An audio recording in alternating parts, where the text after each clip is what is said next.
Pues ser todos bienvenidos, una edición más del Hombre Tóxico y hoy con un invitado especial que nos apetecía mucho, que es Francisco Martínez Peñaranda, un viejo conocido y colaborador que, bueno, él ha hecho radio mucho tiempo, bueno, ha hecho muchas cosas porque Francisco, aparte de escribir, y tanto literatura infantil como ensayos, también es conferenciante no solamente en España, sino en España y fuera. ¿Qué no has hecho, Francisco? Has hecho de todo, yo creo, ¿no? Que es... Bueno, sí, quizás me he cedido un poco. Se me ha ido la mano. No, eso no es malo. Se me ha ido la mano, quizás. Yo creo que en eso, en la actividad y en el cambio de actividad, muchas veces está la inteligencia, voy a decirlo así, ¿no? Dice el refrán que maestro de mucho, aprendiz de nada. Sí, eso es también, ¿no? Pero bueno. Bueno, pero los hombres del Renacimiento también eran... Efectivamente, vamos a ponernos en nuestro sitio. Vamos a ponernos, sí, vamos a hacer... No nos vamos a desprestigiar nosotros mismos. Vamos, que nos critiquen los demás. No te preocupes, que ya vendrán. Que nos critiquen los demás, pero nosotros vamos a ponernos en nuestro sitio. Bueno, pues Francisco, que no lo he dicho, es de Murcia, eso es un título ya, y ha escrito, acaba de publicar un libro que es el tercero de una trilogía, lo ha publicado la editorial Fides. El primero se llama Sin paternidad no hay libertad, el segundo es La apisonadora global,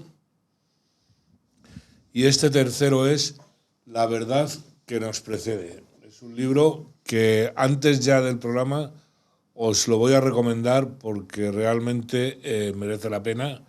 Ahora nos contará Francisco cómo se puede conseguir. Os lo voy a dejar aquí para que lo veáis. Y Francisco, una trilogía, tú siempre a lo grande, ¿no? Porque... Bueno, era un reto que me propuse y prometí, y con este tercer libro pues doy cumplimiento a mi promesa. Y sí, una trilogía porque el tema que desarrollo en esta trilogía es un tema que da para mucho. Es un tema muy complejo, es un tema que tiene muchos aspectos, y entonces había que abordarlo de manera en profundidad. Muchas aristas, sí, no es fácil. Cuéntales a nuestros oyentes y videntes un poco de qué va. Sí. De qué va. Bueno, la trilogía habla de la ideología de género, que es un tema bastante complejo, como he dicho, y a la misma vez que nos afecta muchísimo en nuestras vidas, mucho más de lo que la gente se puede imaginar. Es un tema que no es que sea una ideología, que es algo que está por ahí, por el aire, y el que quiere se adhiere a ella y el que no quiere no se adhiere, porque las ideologías son... Cada cual coge la que quiere. Coge lo que quiere. Hay gente que piensa de una manera, hay gente que piensa de otra. Pero estas ha hecho leyes. Efectivamente, claro, esa es la clave, sí, esa es la clave, Enrique. Claro. El problema que tenemos con esta ideología, como digo, las ideologías están por ahí vagando por el espacio y cada cual coge lo que quiere y está en su libertad de hacerlo. El problema lo acabas de dar tú en la clave, has puesto el dedo en la llaga. El problema es que el Estado se ha hecho confesional de esta ideología. Es como una religión sin Dios, pero el Estado la ha hecho propia, la ha hecho suya. Y entonces, ¿qué hace el Estado? Está bien traído eso de la religión, está muy bien, sí. Entonces, ¿qué hace el Estado? Pues ha cogido, la financia, la promueve, claro, la divulga, la apoya desde todos los puntos de vista, desde la cultura, desde la televisión, desde la educación, que es importantísimo. La promueve y la implanta desde la educación, desde todo, desde las series, los dibujos animados, todo se financia este modo de pensar, este estilo de vida, y además de todo eso, para colmo de nuestras penas, ha legislado en su favor. Es decir, que todo aquel que discrepe de esta ideología será penalizado. Y todo aquel que la apoye y le dé cariño, pues será financiado y subvencionado. Subvencionado. Claro, claro. Esa es la clave. Que es una ideología totalitaria. porque no da lugar a nada más. Es antidemocrática por donde la cojas. Es una cosa que lo dices, pues que te la venden como el sumum de la democracia. Yo creo que no, que es todo lo contrario, ¿no? Bueno, la situación que tenemos es bastante dura y es muy importante mentalizar a la gente de la gravedad del asunto. Y es por eso que yo pues, me he tomado ese esfuerzo vocacional, porque no sé quién me metió en el lío, pero yo mismo me dije, hay que hacer algo, hay que intentar ayudar a que se comprenda. Y es verdad, o sea, pocos temas tan importantes, estamos todo el día, que si a Pedro Sánchez le ha salido un grano, que si a Feijóo, yo qué sé, le han aumentado las diotrías, pocos temas más importantes que este. Este es un tema que, como crucial. Tú muy bien nos estás contando, está modelando nuestras vidas, modelando las cabezas de nuestros hijos o nietos y cambiando una sociedad prácticamente sin darnos cuenta, a base de buenismo, voy a decirlo así. Es una herramienta de ingeniería social. La ideología de género es una herramienta al servicio del poder y, como digo, la clave está en que el Estado, al hacerla propia y hacerse confesional de esta ideología y al legislar, pues ya no deja posibilidad a la disidencia, porque cuando algo es ley, pues ya cualquiera que se oponga se convierte en alguien que está en contra del bien, porque se supone que lo que es legal es bueno, teóricamente. ¿Cuáles son las partes de la ideología de género? Porque es que hay que llamarla así, o religión de género, si prefieres. Sí, es una manera, ¿no? Una manera de llamarla. Pero es una religión sin Dios, por eso es una ideología. Sin Dios. Por eso es una ideología y no una religión. Además, que forma verdaderas sectas, ¿no? Porque sí. Entonces, la parte, digamos, más peligrosa o que tú ves más dañina de lo que se está aplicando. Bueno, la ideología de género es... Una ideología es un cuerpo doctrinal. Es un cuerpo doctrinal cerrado que tiene unos dogmas. Y esos dogmas son como un credo. Por eso lo he comparado con la religión, he hecho ahí una analogía. Y entonces ese credo pues tiene una serie de capítulos o artículos y la gente pues termina por llegar incluso al fanatismo más irracional. Yo no concibo la ideología de género sin fanáticos. Sí. O sea, me gustaría encontrar a alguien que defendiera la ideología de género que no fuera fanática, porque a la hora de la verdad, en realidad, utilizan un populismo de la peor especie. De hecho, incluso dentro del feminismo, que no hay que confundir feminismo con... Hay un feminismo de género. Hay un feminismo de género. Hay un feminismo de equidad, que fue en sus inicios, el feminismo lo que buscaba era la equidad, es decir, la igualdad de oportunidades entre hombres. Cosa que está muy bien. Cosa que está muy bien, que nadie discute, que tenga dos dedos de frente, porque yo quiero lo mismo para mis hijos que para mis hijas, y entonces yo pues, estoy de acuerdo plenamente con el feminismo de equidad. Si podríamos llamarle así. La palabra feminismo ya se me ha empalagado de tal manera. Se ha devaluado, sí. Se me ha empalagado de tal manera que ya es que... Sí, no solo a ti, ¿eh? Ya la relaciono directamente con el mal. Sí. O sea, pero bueno, en un principio tenía esa buena intención de buscar la equidad y la igualdad de oportunidades y derechos, pues que es justa y legítima. Pero después fue tomando una deriva, muy pronto empezó a tomar una deriva que ha llegado hasta una locura, un fanatismo y algo que es completamente antipersona. Es antihumanidad, es un mal horroroso. Pero yo creo que es porque parte de unos supuestos. La ideología de género no cree en la ley natural.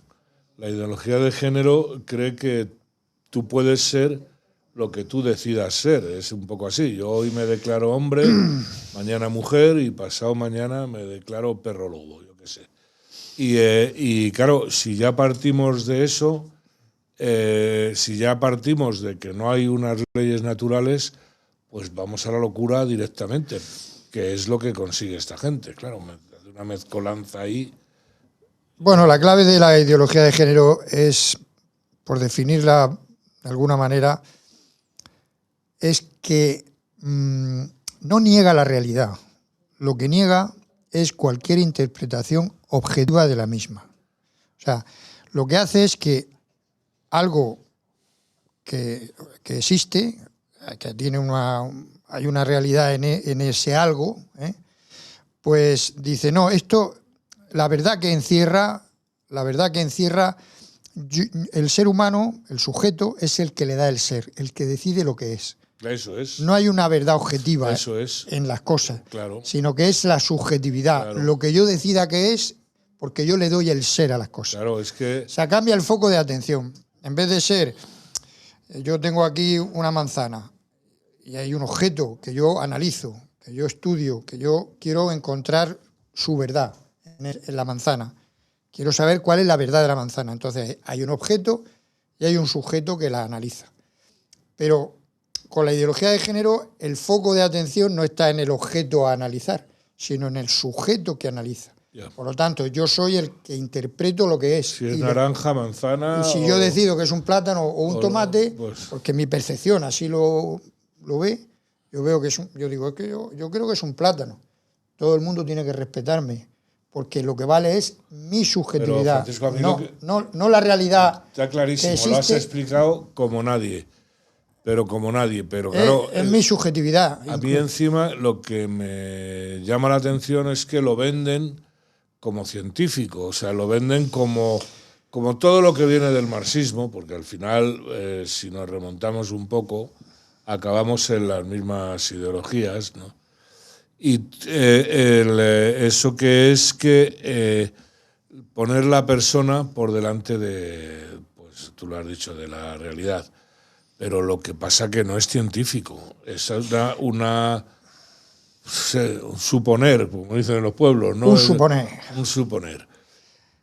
Claro. No, el tema es el siguiente, Enrique. Cuando llegó la época moderna, el modernismo, a partir del siglo XVIII, el siglo de las luces, en Francia, se produce un salto muy cualitativo en lo que es la visión antropológica y en la visión y social, un cambio social.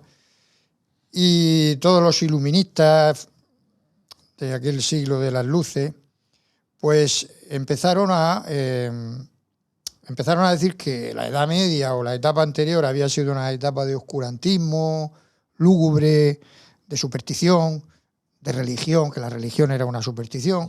Empezaron a apartar el aspecto espiritual del ser humano y empezaron a entronizar a la razón.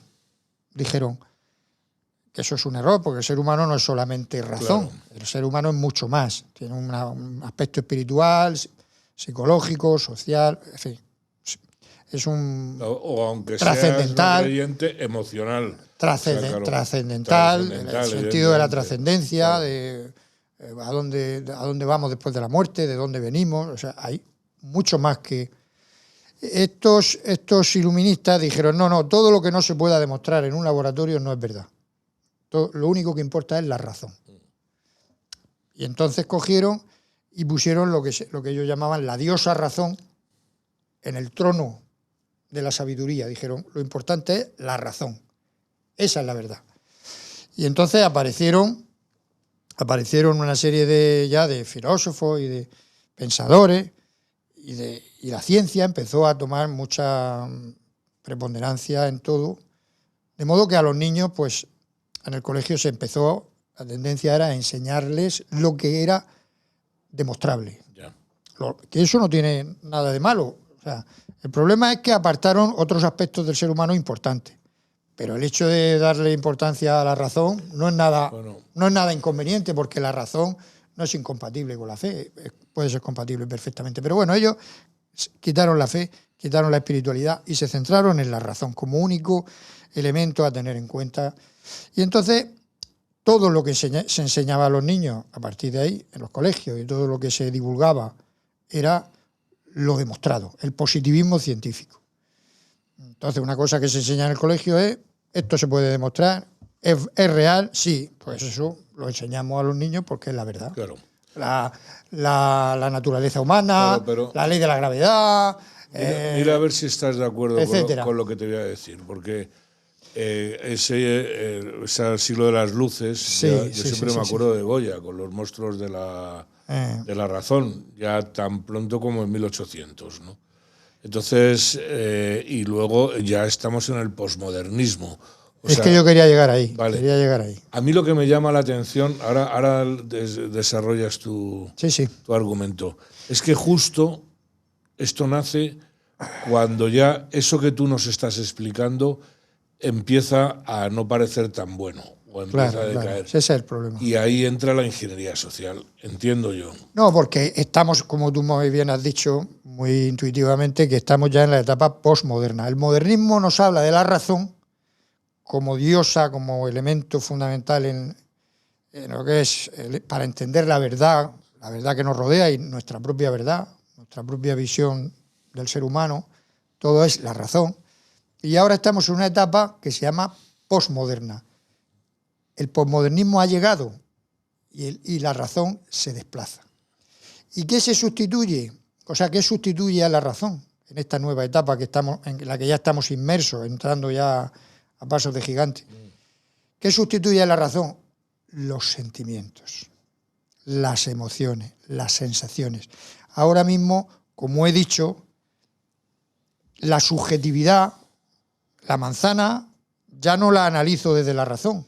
No digo, tiene un rabito, huele a manzana.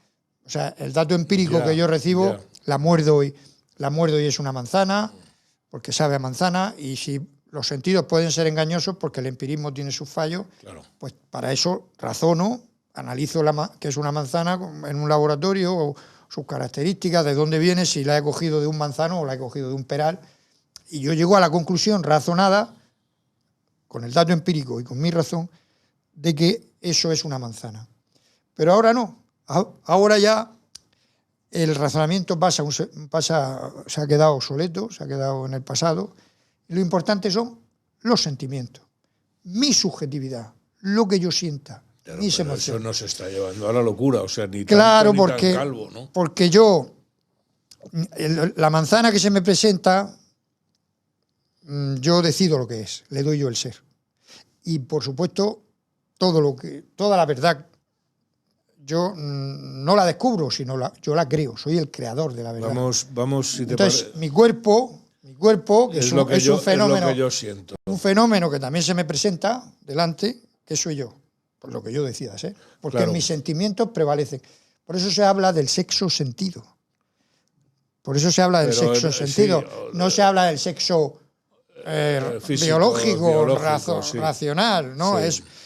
Entonces, un profesor aquí en Madrid, por ejemplo, le hice yo una entrevista en la radio, Jesús Barrón, por decir en clase de biología, por decir en clase que en la biología humana existen hombres y existen mujeres, en un instituto de Madrid lo suspendieron de empleo y sueldo. Y este señor... ¿hasta qué punto llega la sinrazón? Salió bien. Hay uno, más o menos, hay uno en Irlanda que lleva 500 y pico días de cárcel por negarse a alumnos transexuales que ya manda. Es que... este hombre, perdona que te interrumpa, a Jesús Barrón lo rehabilitó un juez a su puesto, pero estuvo 1 año y pico sin cobrar sueldo. ¿Por qué? Por explicar una cosa que es científica, que es la verdad científica, independientemente de que luego cada uno tenga su orientación, su tendencia o su idea. Pero la verdad científica hay que enseñarla en la clase, ¿no? Porque para eso está el profesor de biología, no para enseñar sentimientos. Pero en cambio prevalece el sexo sentido. Y el sexo sentido es lo que estábamos hablando al principio del programa, un fanatismo irracional. Por eso hablan de género, no hablan de sexo. Claro, es un fanatismo irracional porque al final pero es que todo es opinable. Y yo he hecho una encuesta en la universidad, he ido en el campus universitario y he ido preguntando a los jóvenes por ahí por el campus, voy a hacer una entrevista, una encuesta. Yo les preguntaba allí 6 o 7 muchachos que estaban esperando el tranvía o el autobús. Vamos a ver, si yo te digo a ti que soy una mujer, ¿tú qué dices? Claro. Que me parece bien, que lo que tú decidas que eres. Pero no lo cuestionas, no. yo lo respeto. ¿Y tú qué opinas? Pues lo mismo. ¿Y tú? Lo mismo. Todo el mundo dice que la verdad objetiva no existe. A mí ahí me llama la atención. Entonces yo digo, esto es un mundo irracional. Me llama la atención. Un mundo irracional. Siempre hemos dicho, y yo creo que es algo bastante demostrado, un niño, un adolescente, tiene que encontrar su identidad. Su identidad, no hablo de sexo, hablo su identidad como persona. O sea, yo quiero ser ingeniero o yo quiero ser poeta, lo que sea. Y claro, así no. Es decir, si yo quiero ser fluido, tú dime a mí qué eres. Lo malo es que los colegios ya de género neutro, que ya están implantándose en algunos países, porque esto es una locura, esto es un fanatismo. Aquí en Madrid yo sé de colegios que van los profesores a dar clase con faldas, o sea... Sí, en Murcia ha pasado también. Claro. Llega en primaria o en infantil, niños de 3 años. Llega, ¿tú qué eres el primer día de clase? ¿Tú qué eres, niño o niña? Pues mi mamá me dice que soy un niño. Me ha dicho que soy un niño. No. O mi mamá me ha dicho que soy una niña. No. Tú no eres ni niño ni niña. Tú eres lo que tú decidas ser y nosotros te vamos a ayudar a ti a que tú saques es decir, manifiestes lo que tú eres, porque ni siquiera lo sabemos. Eso se llama adoctrinar, ¿eh? Eso se llama adoctrinar y eso se llama ponerle a los críos la cabeza loca. La cabeza, claro. Y confundirlo en su identidad y crearle un conflicto que luego trae muchos problemas. Claro. Muchos problemas, porque donde antes se daba un caso de transgenerismo, pues yo que he vivido en Londres, hace 17 años que viví allí, pues se daba un caso, 1 de cada 10.000, en un colegio había 1 o ninguno, ahora hay 5 y 6 por aula. Sí, o sea, es que le han creado un problema que no existía. Claro, y si siguen así... Claro. Pues no, ahora se están dando cuenta del problemón. Porque están generando unas cabezas... Están generando un problema que no existía y entonces están generando un problemón. Claro. Porque están provocando el problema. Lo que pasa es que las autoridades, como tú bien has explicado, pues lo defienden. Entonces es muy difícil. Muy difícil. Porque es... que se ven casos. Y contracorriente. ¿no? De transgénero, que pues a mí llámame señora, pero vamos, que tienes barba. O sea, no, pues a mí me tienes que llamar señora. Y si no me llamas señora, te voy a denunciar porque la ley me protege. Pues esto lleva a la pelea. A mí que no me lo cuenten de otra manera, me niego a llamar señora a un tío con barba, lo siento, ¿no? O sea, es que no me da la gana, no. Me va contra cualquier lógica que yo pueda tener, ¿no? Que me lleven a donde quieran, ¿no? Eso se llama incluso hay una ley, o sea, un artículo de la ley que se llama la discriminación por error. Discriminación por error es una cosa simpaticísima porque dan ganas de reírse, no sabe uno si reír o llorar. O sea, llega un camarero, en una terraza hay 3 personas sentadas, ¿no? Y todos tienen aspecto de hombre, lo que tú has dicho, tienen barba, ¿no? O aspecto de mujer, pero bueno, pongamos el caso de que tienen aspecto de hombre, se ven hombretones, y llega allí el camarero, ¿qué desean los señores? Oiga, que yo no soy un señor, soy una señora. Ah, perdone, yo no lo sabía, me he confundido. No. Te denuncia por error, porque le has llamado algo que él no es. Entonces, esto... Cuando hemos dicho al principio del programa que esto es una locura, ¿hemos exagerado? No. No, en absoluto. Es una locura. Dice, no, y mucha gente dirá, no me lo creo. No me creo que te puedan denunciar por equivocación. Te pueden denunciar por equivocación. Casos.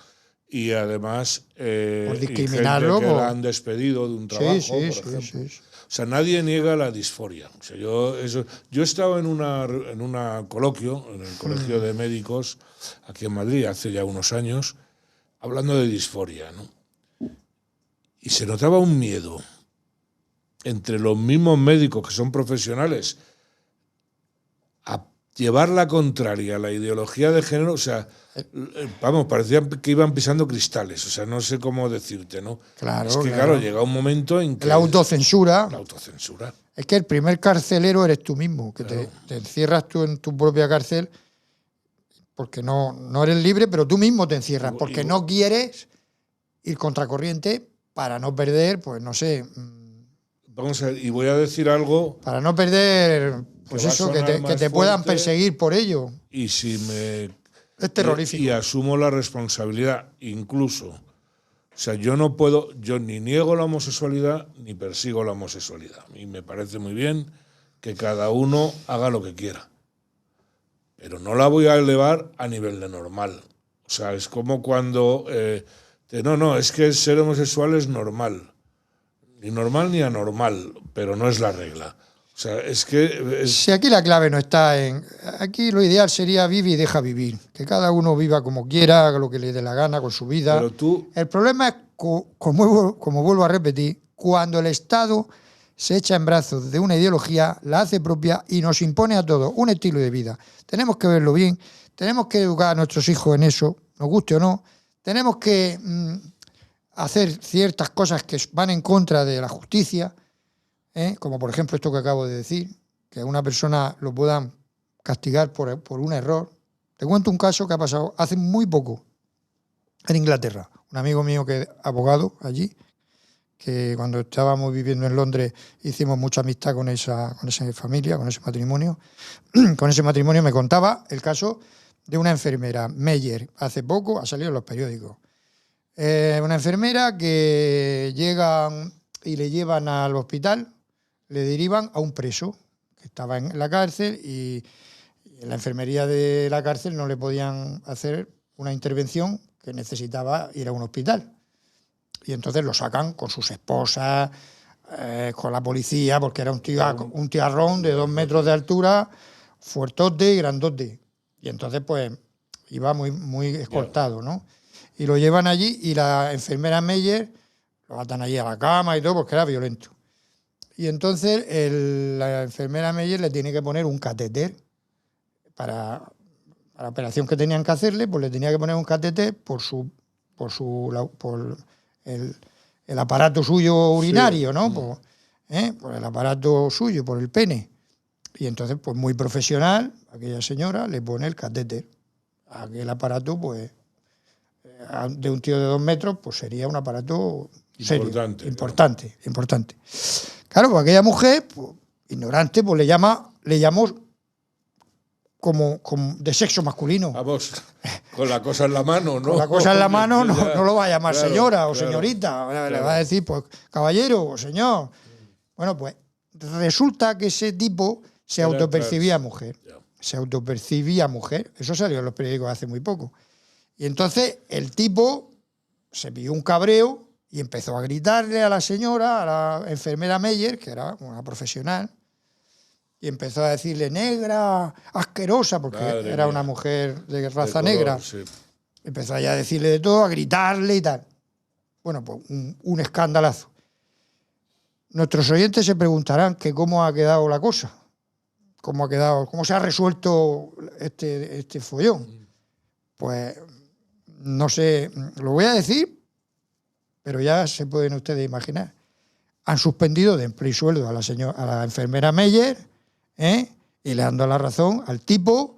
Racista, además. Racista, además, y violento, y a ella suspendida de empleo y sueldo porque ha discriminado a un trans. O sea, ¿esto es una injusticia o no es una injusticia? Como la copa de un pino.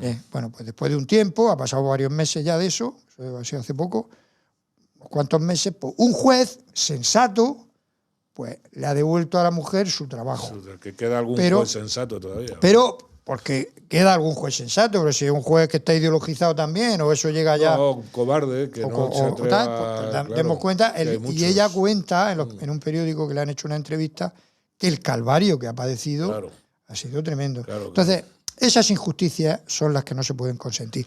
Que luego cada uno, que en vez de ver una manzana, ve un plátano o ve un tomate, pues oye, que vea lo que quiera, pero que nos dejen en paz a los demás, porque eso se está viendo, es muy grave. Se está viendo en el deporte.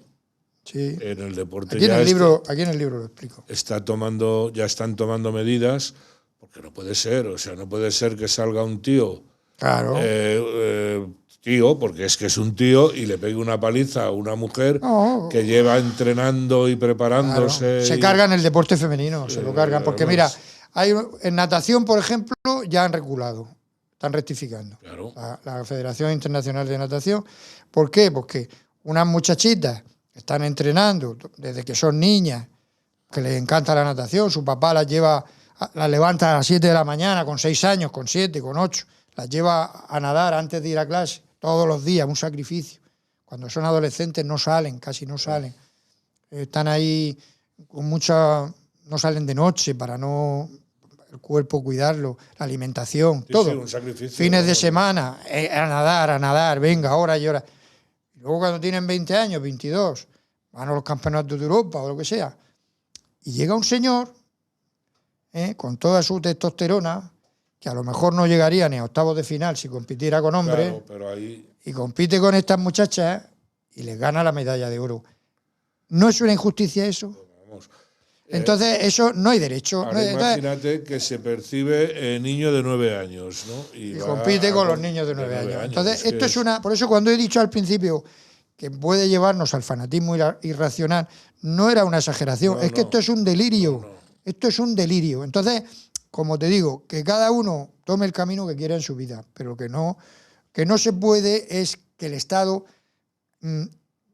abrace esto como la verdad y que nos obligue a todos a meter dos patas, como se dice, por un calzón, como dice el refrán español. Sí. Y eso es una cosa que no se puede hacer. Y una cosa, hablando de niños, porque ese es uno de los temas realmente preocupantes, ¿no? Sí. Que es que los efectos, tú has estudiado los efectos que está causando en las criaturas el adoctrinamiento en ideología de género, ¿no? Y es un efecto importante, ¿no? Claro que es importante, muy grave además, porque un niño, o sea, los grandes psicólogos recientes del siglo XX, grandes, han analizado y han explicado muy bien, como por ejemplo Piaget, que el desarrollo cognitivo de un niño pues tiene unas etapas. Un niño de 2 años no entiende, por ejemplo, no entiende que un objeto, cuando desaparece de su vista, sigue permaneciendo. Que sigue existiendo. Claro, sí. Nosotros conocemos mucho, como nuestras mamás decían, ¿dónde está Enrique? Sí. Ha desaparecido, se tapaban con una servilleta o con las manos, y el niño cree que no estás. Sí. Y luego quitan las manos o quitan la servilleta y sorpresa, dice, ¡oh, está aquí! Y entonces, ese juego, que es un juego que toda la vida se ha hecho con los bebés, con los niños chiquitines de 1 año, de 1 año y medio, es muy educativo, muy pedagógico, porque el niño no tiene conciencia de que los objetos permanecen cuando desaparecen de su vista. Y poco a poco lo va comprendiendo. Y ya sabe que aunque esté... Porque su cabeza va evolucionando. Exactamente, su desarrollo cognitivo no le permite comprender eso. Y eso lo han estudiado y desde los 2 años hasta los 7, es otra etapa donde el niño es fantasioso, tiene ideas simbólicas, se cree que es una tortuga ninja o Superman, claro, y se pone la capa, y eso, o se cree que es un pirata. Por eso los dibujos animados del patito que habla y del Mickey Mouse triunfan, claro, porque ellos no tienen conciencia de la realidad, son fantasías, viven en la fantasía y necesitan crecer y evolucionar su mente hasta empezar a comprender que la realidad es otra y que todas esas fantasías pues son una etapa de la vida del niño. Entonces, si un niño, y así podría explicar más cosas de las siguientes etapas y más detalles, pero no quiero alargarme. Entonces, si un niño me lo sacan en la tele con 6 añitos, que dice que es una niña, y todo el mundo a lloriquear, ¡ay, pobrecito!, que se ríen de él o se ríen de ella en el cole, y sale y todo el mundo a lagrimosear. Pero bueno, es que no entendemos nada. Entonces hay que hormonarlo, hay que meterle química, hay que destrozarle su salud, y luego ya pues encaminado a la castración. Le meten inhibidores de su desarrollo puberal, bueno, para que barbaridades. Y todo porque el niño tiene un sentimiento que probablemente se le pase. Un niño que además, eso es, que no está definido. ¿Cuál es exactamente, que no tiene que no comprende, y todo el mundo es las sensaciones, las emociones, los sentimientos, y no hay racionalidad. Entonces, claro, hay leyes que obligan a los padres, sin que ellos puedan opinar ni decidir, a hormonar, a tratar al niño, a mí me hace... porque dicen que la transexualidad, o el transgénero, mejor dicho, es algo que se nace así. Y eso es una falacia. Eso es mentira. Eso es una falacia. A mí me hace mucha gracia. Hay casos que se persisten en ello, pero ya cuando llegan a la edad adulta persisten. Bueno, sí, pero es un 2%, claro, un 2%, está estudiado en la estadística. Y sigue teniendo problemas, porque sí, no es fácil. Sí, pero bueno, si persiste y él al final, como adulto y competente que es, decide hormonarse o decide hacerse una vaginoplastia o lo que quiera, pues eso ya no lo puedes tú decir que no. Cada uno toma su propio camino. No se puede hacer regla de la excepción. Exactamente. Y eso está demostrado estadísticamente. O sea, hay muchos estudios de grandes profesionales, doctores. Aquí cogemos, no sé por qué interés, yo no lo sé. Pues es un fanatismo. Piaget estabas hablando de Piaget, era un referente socialista cuando empezó las nuevas leyes de educación. Piaget por la mañana, Piaget por la tarde, Piaget por la noche. Y ahora no, ahora Piaget ya no. Entonces, esos cambios... porque la política se mete a... ¿Pero por qué hay que hacer política de esto? Porque es muy fácil, porque es un instrumento de poder. Las ideologías son instrumentos de poder, para manipular a los pueblos, por intereses que hay. Ahora, si quieres, explico un poco mi trilogía, sí, por muy favor, brevemente. Claro, para todos.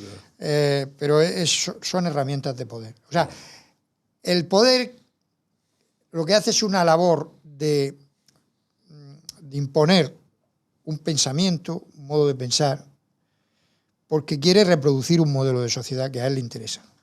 Al poder le interesa reproducir un modelo de sociedad y entonces impone un modo de pensar. ¿Lo impone cómo? Pues a través de la cultura, de la televisión, de la educación, del cine, porque todo eso los medios los financia todo, claro. Y, por supuesto, de las leyes. Las leyes que hacen prohibir que haya disidencia y que el disidente se calle. La ventana de Overton, la vamos moviendo, ¿no? Y que el disidente se autocensure para no ir contracorriente, porque eso a él le trae problemas. Claro. Al profesor, como hemos dicho, a la enfermera, el otro ejemplo que hemos puesto, al periodista, porque si habla lo pueden sancionar, al otro. O sea, es una dictadura del pensamiento. Una dictadura del pensamiento. Que está por YouTube, muy interesante, está teatralizado, de una clase donde un profesor, pues no sé, dice algo, y de esto que es, pues una lámpara. Y dice, esto no es una lámpara, pero váyase usted de aquí. Y el resto de la clase se queda callado. Claro. Y entonces dice, ¿y esto? Dice, ¿es una lámpara? Y empiezan a hacer todos así como asustados, que no, ese sí como funciona el mecanismo. Sí, también recordamos todos aquella filósofa alemana, Elisabeth Noel Neumann, que hablaba de la espiral del silencio. La espiral del silencio, todo el mundo se calla para no ir contracorriente, claro. Para no parecer el raro. Y todo el mundo cree que todos creen, pero no es verdad. Pero todo el mundo se autocensura. Que no es lo mismo que hacerse el raro para parecer distinto, que también será. Bueno, cuéntanos la trilogía, sí, porque si no yo me enrollo y no te dejo contar. No, es que a mí este tema... Si esto estamos aquí, podríamos hablar horas. Claro, me parece de los importantes, ¿no? O sea, y creo que se trata poco, se deja ahí y hasta que te toca. Esto es como todo. Claro, pero nos toca a todos. A unos más, a otros menos. Cuando te toca en un hijo, pues claro, entonces te das cuenta de la gravedad, te das cuenta del problemón. Pero la gravedad también la tenemos en que poco a poco esto se va implantando y al final es como una mancha de aceite que llega a todos sitios, como una hidra que va llegando a todos los rincones, o sea, llega a todos los... ¿Tú no crees que está parando la ola que va...? Hombre, por ejemplo, en Valencia, en las Cortes Valencianas, se ha modificado la ley. Y para bien, en junio del 2025, hace un año. Entonces, el 2017 se aprobó la ley trans y con todos estos disparates que hemos dicho, con todas estas locuras, injusticias, y que por querer ayudar a unas personas que están sufriendo, pues lo que hacen es hacer sufrir a todo el mundo. Exactamente. Claro, ¿no? O sea, porque un chico se considere trans, se dio un caso allí en Yecla de un muchacho que... El ejemplo del deporte es un ejemplo que acabamos de ver, pero otro caso te voy a contar. En Yecla se dio un caso de un chico que decía que es de segundo de bachiller, con 18 años, 19, que era repetidor además, pero un muchachote que decía que era una chica y quería entrar al aseo de las chicas y a las duchas de las chicas, de las niñas de 10 años, de 12, que tenían su vergüenza y pudor de ver a un tiparraco entrar allí pues con todos sus atributos masculinos. Y entonces protestaban los padres, protestaban las niñas, pero la ley le protege. Entonces me llama el director y me dice, ¿qué hacemos, Francisco? Que la ley protege a este muchacho, ¿qué hago? Un baño para cada uno, ¿no? Si es que si le dice, bueno, pues que la consejería ponga una ducha para él exclusivamente, porque él no quiere entrar en el de los hombres, quiere entrar en el de las mujeres, porque se siente mujer. Está sufriendo, y entonces como está sufriendo, pues tiene que entrar en el de las niñas. Entonces, por quitarle el sufrimiento a uno, pues hacen sufrir a 500. Entonces, todo eso hay que entender que hay que buscar soluciones. Yo no digo que ese muchacho no esté sufriendo, y que no tenga derecho a tener a que se le comprenda. Las mujeres también a que se le comprenda. A su intimidad. Claro, a que se le comprenda. Pero es que hay mucha gente que no lo ve como él. Ya. ¿No? Entonces, ¿qué pasa? Que dice, le hacemos un aseo especial, le hace la consejería, no quiere tampoco, porque eso es discriminarlo, es señalarlo, es considerarlo estigmatizado. Tiene que entrar en el de las chicas. De las mujeres por artículo 33, eso no puede ser. No es justo, claro, no es justo. Entonces, es un ejemplo. Hay mucho, en el libro cuento muchos ejemplos de esto. Porque la ley trans de Valencia, como digo, se modificó 8 años después. En el 2017 se aprueba con un arco parlamentario, que era Compromís, Partido Socialista, sí, Chimo Puig a la cabeza, y después en el año 2025 se modifica con el nuevo arco parlamentario Partido Popular y Vox. Que nombras Valencia, hay que hablar del caso de Oltra, ¿no? Sí, protegiendo a su marido, que al final estaba abusando de una niña encima en un centro de protección de menores. Eso es otro tema ya que clama al cielo. Pero claro, yo digo que una cosa tiene que llevar a la otra. Clama al cielo. Pero bueno, terminando con el argumento. Y entonces se modifica esa ley en el año 2025.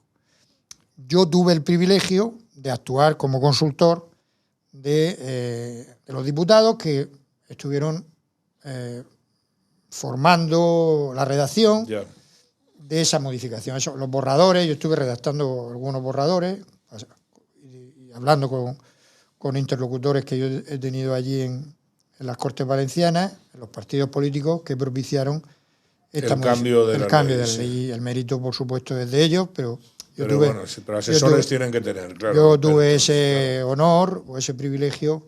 Ellos fueron los que consideraron que esas propuestas que yo les estuve haciendo eran razonables y ellos fueron los diputados muy responsables, Partido Popular y Vox. La modificación de la ley aparece en 2 capítulos de este libro.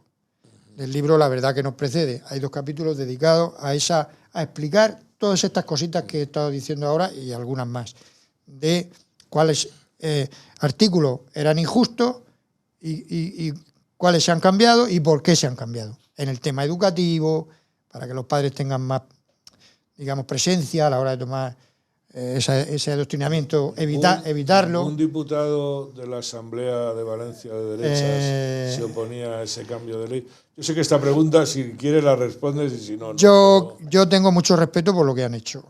A lo mejor a mí me habría gustado que algo más, un poquito más, el 100% de lo que yo proponía, pero eso nunca se puede tener todo en la vida. Fueron muy responsables, han aprobado un 70% de lo que se proponía, se han dejado cosas que había que haber quitado y no se ha podido hacer, o no han querido, o no lo han visto todavía el momento, y quizás en un futuro, porque ha sido un cambio importante. Y para mí tienen todo mi respeto y mi consideración. Fue un proyecto de ley del Partido Popular, por supuesto, si no hubiera sido por Vox, no sale, claro. Porque Vox fue el que también aportó mucho, pero hay que reconocer que el PP La iniciativa fue el Partido Popular. No, y que lo aceptaron todas las... Porque el proyecto al principio era muy light. Y luego con el diálogo y con las propuestas se llegó a una comunidad donde... Sí, con el diálogo y las propuestas que se razonaron, se llegó a un documento muy interesante. Pues a ver si se lo cuentan al señor Moreno. Yo estoy muy satisfecho Bonilla. Y muy agradecido también a ambos partidos, a los diputados de ambos partidos que lo han llevado a término. Entonces, todo eso es importante. Ojalá que se produzca un efecto dominó para otras regiones, porque donde se da ese, digamos, ecuación o ese algoritmo parlamentario, claro, que por ejemplo Castilla-León, Murcia, Aragón, Extremadura, vamos a ver Andalucía ahora, donde se dan esas condiciones, pues deberían de abordarlo. Cambiar, porque leyes de género hay en todas las comunidades. No solamente a nivel nacional, sino es que encima, claro. Y esperemos que no haya en los ayuntamientos. Sería muy importante. Yo tengo como se dice, mucho celo por explicarlo.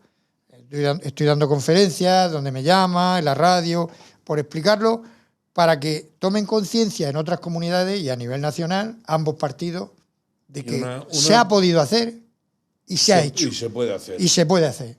Y no es ninguna cosa. Y todo tiene su justificación. Claro. No se hace un cambio aquí como los talibanes. Vamos aquí No, está claro. hacer un disparate. Lo he dicho antes, yo no niego la disforia de género. Son cosas razonables. Ese muchacho, por ejemplo, tiene que comprender que hay 500 niñas o 300 que no lo ven como él, y entonces pues se le da permiso para que se vaya a su casa. Es que me discriminas. Pues hijo mío, es que son cosas que el deportista, lo mismo, es que yo quiero competir con mujeres. Pues no puedes competir con mujeres, no puede ser, porque claro. Nos estamos cargando el deporte femenino, que compitan entre ellos. Claro. Lo que sea. O lo que sea, pero no es eso, no. Porque eso es un delirio. Un delirio. Tú imagínate que mañana, pues no sé, mis hijos ya son muy mayores. Pero bueno, cualquiera le puede pasar. Entonces, a mí, de repente, tengo un nieto que por el colegio, por lo que sea, por un adoctrinamiento, de repente, pues llega con esta. Y claro, una persona como yo ni lo ve ni lo va a aceptar, salvo que sea tan evidente que no. ¿Qué puedo hacer? ¿A dónde me puedo ir? ¿Qué pues hago? Es que hoy en día. ¿Me suicido? ¿Qué hago? Hoy en día la cosa está muy complicada. Muy complicada. No hay asociaciones. No se conoce. Yo he mandado a algunas personas así, a psicólogos, amigos y tal, y me han dicho: no me manden más gente que me complican la vida. Bueno, me quitan el título. Ha habido casos, ¿eh? Claro, el colegio de psicólogos me va a quitar, me va a sancionar. O sea, esto es un tema legal muy complicado. Y en muchos casos, muchísimos casos, son problemas transitorios, circunstancias transitorias. Claro, pero tú imagínate que estás viendo confusiones. A ese niño deteriorarse en la cabeza, claro, que lo ves que cada vez está. Estoy pensando además en un caso que conozco porque la falacia es que eso no es algo de nacimiento, eso no es verdad. La comunidad científica no es unánime, hay gente que lo dice, que sí, y hay muchísima documentación, muchísima investigación que lo desmiente. Ya te he contado es una condición adquirida. Del colegio de médicos, si te estás autocensurando porque tienes miedo, la comunidad científica cada vez va a estar más de acuerdo. No, porque no quieren enfrentarse a ir contracorriente, porque eso les supone pues condena al ostracismo y que no les den ya ni agua. Entonces, pero hay mucho. Y claro, la ciencia, o sea, si vamos a empezar ahora a quemar a los científicos porque no nos dan la razón, pues si esto volvemos a la época de Miguel Servet, y cuando Calvino lo metió en la hoguera, porque decía cosas que no le gustaban a la política de entonces, al poder de aquella época, de la Ginebra de aquella época. Si vamos a volver a eso, pues oye, la ciencia tiene que tener la posibilidad de estudiar, de investigar. Que hemos vuelto ya. Claro, investigar, divulgar ideas, todo con libertad. Le guste o no le guste. Y oye, si al final se llega a la conclusión de que no llevo razón, pues por lo menos déjame que plantee hipótesis. No te dejan ni plantear hipótesis. Ya eres un odiador por plantear hipótesis. Entonces, ni por decir cualquier teoría contraria al poder, a lo que dice el poder. Entonces, eso es una dictadura del pensamiento. Esto es una cosa muy grave. Eso es volver a las catacumbas, volver a la edad de piedra. Claro, volver al oscurantismo. Claro. O sea, eso no se puede consentir. Yo creo que este tema deberíamos tratarlo más. Hombre, esto es un tema que da para muy largo. Para me da mucho. culpa también, o sea, yo creo que es un tema que deberíamos... Esto es un tema tremendo. Porque hay que insistir, hay que darle, hay que ser la gota malaya, o sea, hay que estar... Porque bueno, si no... Promueve mi libro y aquí la verdad que nos precede que la gente lo lea, por favor. Que lo lea. Vamos a ver, lo vamos a promover. Por favor, Enrique.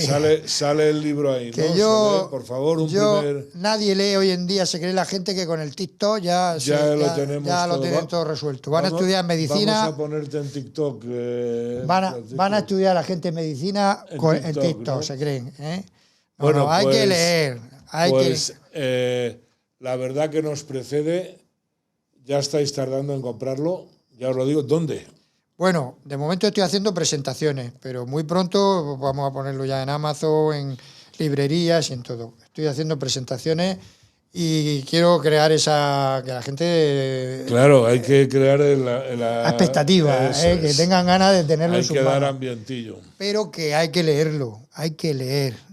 Yo agradezco mucho, Francisco, de verdad, agradezco mucho que hagas este esfuerzo porque como considero que el tema es de los realmente importantes, como he dicho al principio, es poco lo que se haga con esto. Agradecido yo de que me hayas abierto las puertas de tu Aquí casa. Las tienes abiertas cuando quieras. De tu casa y para hablar estos temas que son muy, muy graves. O de muy los que quieras, pero yo sé que tú eres experto en esto y cuando quieras. En el país de los ciegos el tuerto el rey, decía el refrán. Ya. Yo soy experto, bueno, porque hay mucha ignorancia, por eso soy experto. Te lo has a ver, no sé si soy experto porque hay mucha ignorancia. Entonces aquí, pues, el pobrecito de alguien tiene que hacerlo. Exactamente. Hay pues que... Francisco Martínez Peñaranda, lo sé poner aquí, la verdad que nos precede.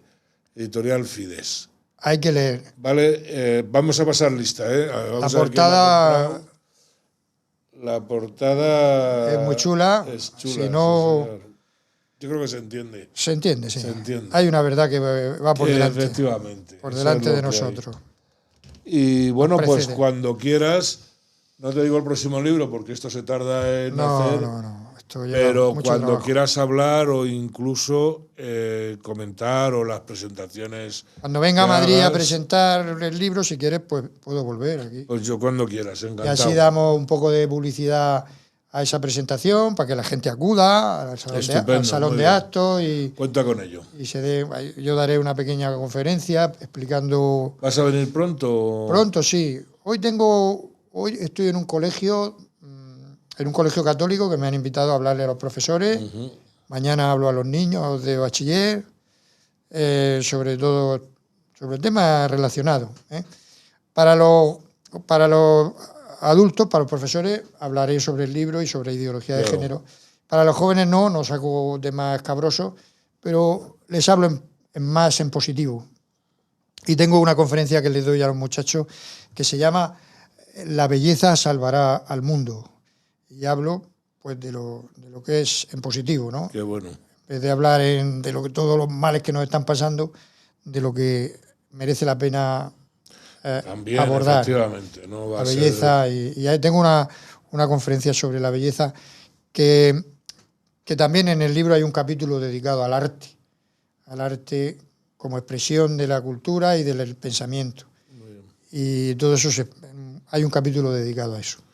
Pues Francisco, cómo ha ido evolucionando a lo largo de los siglos. Muchas gracias. Y hemos llegado a este punto de absurdo artístico. Y muy agradecidos, porque realmente si no se encuentra uno con esto todos los días, hay muy poca gente que lo trata desde este punto de vista, desde un punto de vista neutral y no desde un punto de vista ideológico, ¿no? Y yo de verdad que te lo agradezco infinito a nivel personal. Por supuesto que me voy a leer el libro, eso cuenta con ello. He venido sin leérmelo, pero es que no lo tenía. Ahora lo tienes. Y además te lo voy a dedicar con mucho cariño. Pues muchísimas gracias. Y volveremos a ver a Francisco por aquí y hasta la próxima emisión de Un Hombre Tóxico. Hasta luego, amigos. Muchas gracias.